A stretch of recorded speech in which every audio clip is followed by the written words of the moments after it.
hia mà tiếng hôn thiêu dễ li mà đi làm toàn cần gió chỉ tin nàng quân quang ten qua nụ lẹng mà so min mà tiếng nghỉ son dễ lệ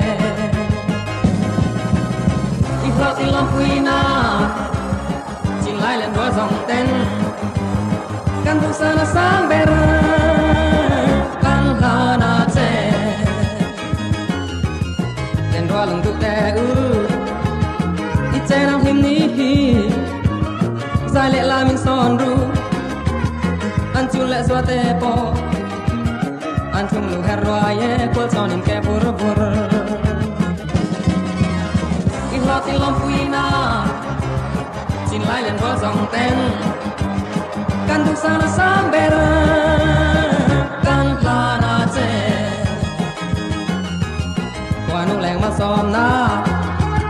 ít tan càng nghe sắc che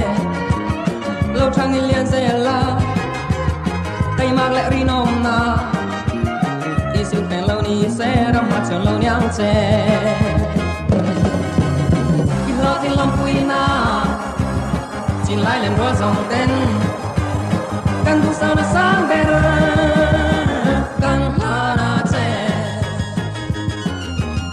lên đôi lưng tụt bè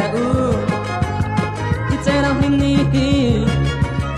dài lệ la min son ru anh chun lệ xóa tè po anh chung lu herroa ye qual son in ke pur pur ít lo tin lòng quy na xin lại lên đôi dòng tên căn tu sao nó sáng bè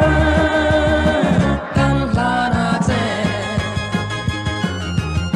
qua nụ lẹng mà son na chỉ ta càng nghe sắc che lâu trăng in liền dễ la